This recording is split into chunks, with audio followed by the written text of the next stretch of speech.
Good afternoon, ladies and gentlemen. Welcome back to another episode here on European Confessions. The following story that you are going to be listening to, it comes from a translation of a message that we received. If you have any story that you wish to share with me, please do not hesitate. You can even use a ghost account, whether on TikTok, even on WhatsApp, and then you send me your confession, then I'll share your confession with the rest of the world. The confession that I want to share with you, it reads like this. Hello, how are you? Can you please post my own story as anonymous? So this is my own confession of how I traded my soul for the promise of great wealth, but now I am haunted beyond repair. They say that the devil is a thief, he cheats, he lies. And to tell you the truth, the devil is the father of all lies. He will cheat and lie, and he will promise you the things that he will never do for you. And the truth will always be in the details, such as the case as to what happened to me. I was promised great wealth by the Illuminati cult. Yes, they do exist. There are those that have the habit of scamming people. But do you know what one Nigerian Sangoma told me? They said that some are given a mission to scam people, and when they scam you, already they have gotten a soul.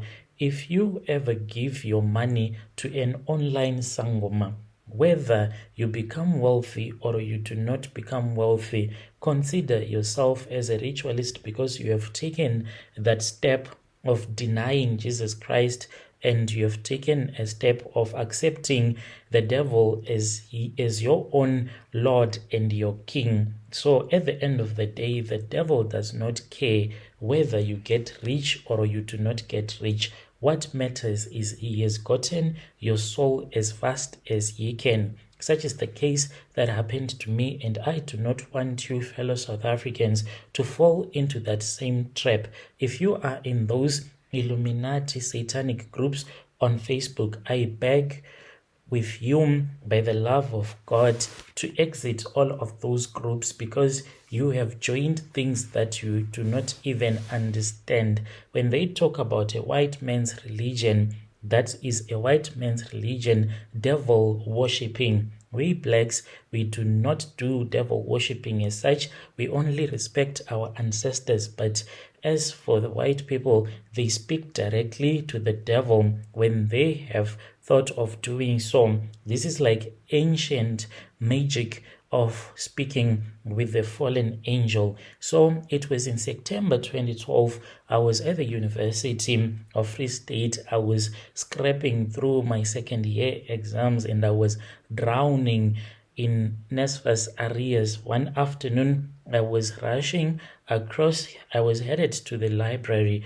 Yeah, back in those days, it was still a thing going to the library. I had textbook in one hand and my little empty purse in another, when I saw a very handsome man who was walking with his friend.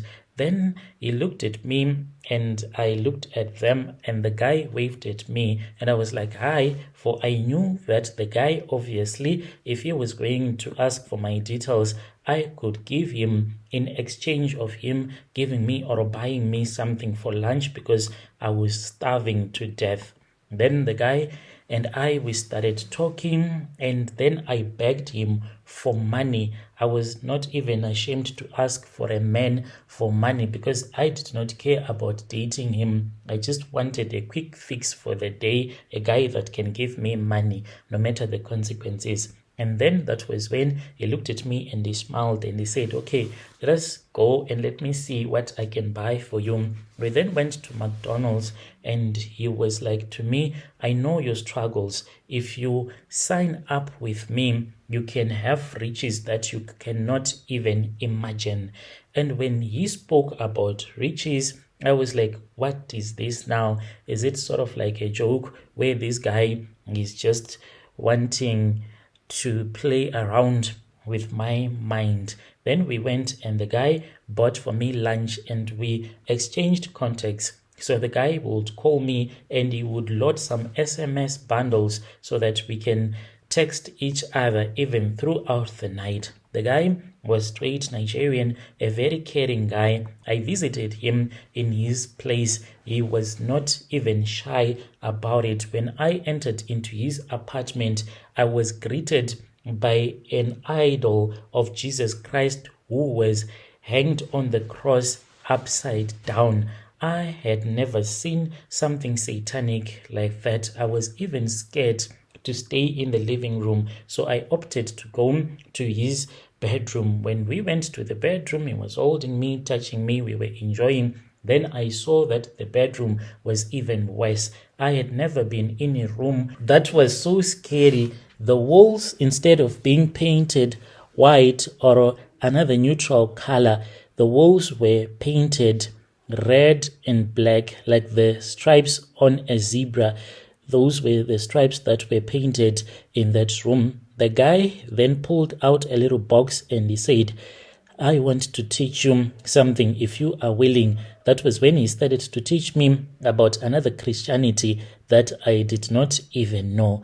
I was then given a Bible. So this Bible, it is what they call a Gnostic Bible. It teaches the other side of Jesus Christ, like Jesus Christ was not a son of God, but rather he was just a regular prophet like all the other prophets, your Moses, and Jesus Christ came here to teach the final word, to teach people that we all have little gods that are inside of us, for we were all created by God as gods to rule by his side as gods. That is why Adam in the Garden of Eden, he was given the biggest task of naming all the other animals that were in the garden. You think that God would not do it with the snap of his finger. No, it was because Adam was a god on his own. But then God, he became evil and cruel,